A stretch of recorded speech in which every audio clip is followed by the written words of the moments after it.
আসসালামু আলাইকুম। কেমন আছেন আপনারা সবাই? আশা করছি সবাই অনেক বেশি ভালো আছেন। সবাইকে আবারও একবার আমন্ত্রণ করছি সাদামাটা রান্নাঘর অ্যান্ড ব্লগসের আরেকটি নতুন ভিডিও দেখার জন্য। আজকে আপনাদের মাঝে ঈদ স্পেশাল সেমাইয়ের ক্যারামেল পুডিং রেসিপি নিয়ে হাজির হয়েছি। আশা করছি ভিডিওটা আপনাদের কাছে একটু হলেও ভালো লাগবে। যেহেতু ঈদের আর বেশি দিন সময় নেই, আর ২ থেকে ৩ দিন পরই ঈদ। চাইলে আসছে ঈদে এভাবে ডেজার্ট তৈরি করতে পারেন সেমাই দিয়ে লোভনীয় স্বাদের। তো চলেন দেখি সেমাই পুডিংয়ের পুরো প্রস্তুত প্রণালী আপনাদের মাঝে শেয়ার করি। প্রথমে আমি ক্যারামেল তৈরি করে নেব। যে বাটিতে পুডিং সেট করব ওই বাটিতেই আমি ৩ টেবিল চামচ মতো চিনি দিয়েছি। পানি ছাড়াই চিনিটা গলিয়ে ক্যারামেল তৈরি করে নেব।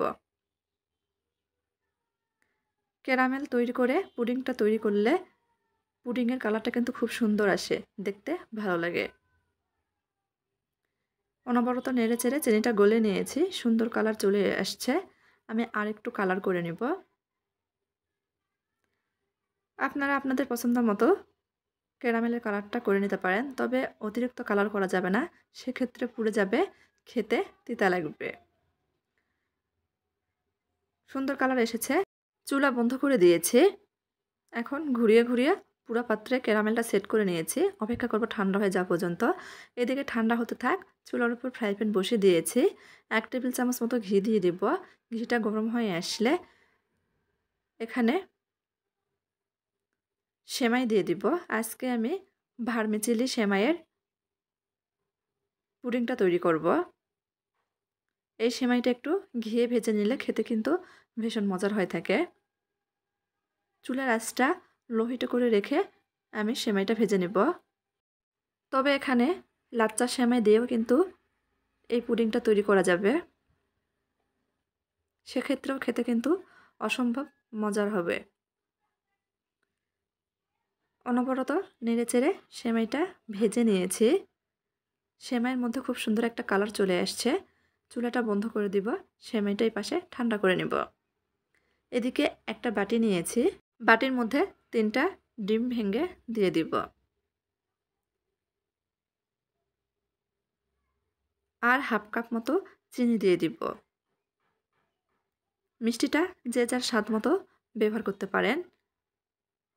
ডিমের সঙ্গে চিনিটা মিশিয়ে নিচ্ছি। ডিমটা খুব ভালোভাবে ফেটিয়ে নেব চিনিটা গলে যাওয়া পর্যন্ত। একটু সময় নিয়ে ডিমটা ফেটিয়ে নিতে হবে।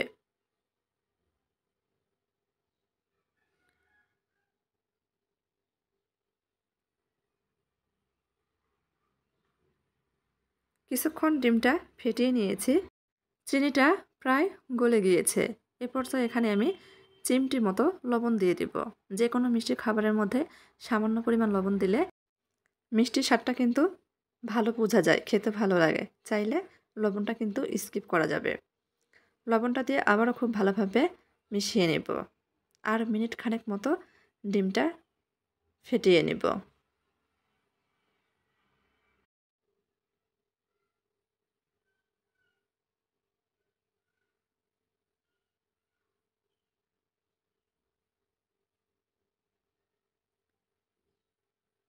খুব ভালোভাবে ফেটিয়ে নিয়েছি। চিনিটা পুরোপুরি গলে গিয়েছে। এই পর্যায়ে আগে থেকে জাল করে ঘন করে নেওয়া দুধ দিয়ে দিব। এখানে ৩ কাপ দুধ জাল করে আমি ২ কাপ করে নিয়েছিলাম, সেটা দিয়ে দিয়েছি। ডিমের সঙ্গে দিয়ে নেড়েচেড়ে মিশিয়ে নিয়েছি। মিশানো হয়ে গেলে আগে থেকে ভেজে রাখা সেমাই দিয়ে দিব। নেড়েচেড়ে মিশিয়ে নিব।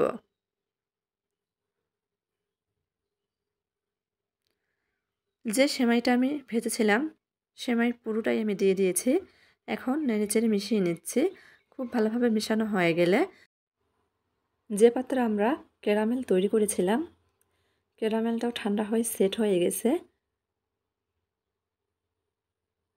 এখন ওই পাত্রেই সেমাই দুধ ডিমের মিশ্রণ ঢেলে দিব। আবারও নেড়েচেড়ে মিশিয়ে নিচ্ছি।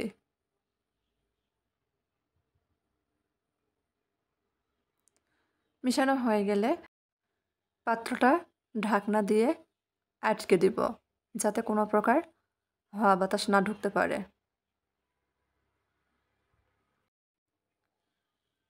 চুলার উপর ফ্রাই প্যানে পরিমাণ মতো পানি দিয়েছি। চুলা জ্বালিয়ে দিয়েছি। একটা স্ট্যান্ডার দিয়ে দিব। এই স্ট্যান্ডারের উপরে পুডিংয়ের পাত্রটা দিয়ে দিব। ঘড়ি ধরে আধা ঘন্টা মতো ভাপিয়ে নেব বা জাল করে নেব। আধা ঘন্টা পর পুডিংটা চেক করছি হয়েছে কিনা। হয়েছে। চুলাটা বন্ধ করে দিব। চুলা বন্ধ করে দিয়েছি। এখন পুডিংটা পুরোপুরি ঠান্ডা করে নেব। ঠান্ডা হয়ে গেলে 1 ঘন্টার জন্য নরমাল ফ্রিজে রেখে দিব। 1 ঘন্টা পর দেখেন পুডিংটা আরও ভালোভাবে সেট হয়ে গেছে। এখন আপনাদের মাঝে কেটে শেয়ার করব। একটা ছুরি দিয়ে চারপাশে এভাবে ছাড়িয়ে নিচ্ছি। এতে করে পুডিংটা খুব সহজেই বেরিয়ে আসবে। পুডিং তৈরি করার আগে পুডিং যে পাত্রে সেট করবেন সেই পাত্রে একটু তেল বা ঘি মাখিয়ে নেবেন। আমি মাখাতে ভুলে গিয়েছিলাম। তো যাই হোক, পুডিংটা আমি ঢেলে নিচ্ছি। দেখেন কত সহজেই বেরিয়ে এসেছে। মাশাআল্লাহ, কালারটা কিন্তু অসাধারণ এসেছে। দেখতে অনেক লোভনীয় লাগছে। চাইলে ঈদের আগেই আপনারা এই ধরনের ডেজার্টগুলো তৈরি করে নরমাল ফ্রিজে রেখে দিতে পারেন। আমি একটু কেটে শেয়ার করছি। আর আমি সবসময় চেষ্টা করি আপনাদের মাঝে সহজ সহজ রেসিপি শেয়ার করার জন্য। আমার আজকের এই সহজ ক্যারামেল সেমাই পুডিংয়ের রেসিপিটা আপনাদের ভালো লাগলে দয়া করে সবাই আমার চ্যানেলটি সাবস্ক্রাইব করবেন। লাইক, কমেন্ট, শেয়ার করে নিয়মিত চ্যানেলের পাশেই থাকবেন। আজকের মতো এই পর্যন্তই। সবাই ভালো থাকবেন। আল্লাহ হাফেজ।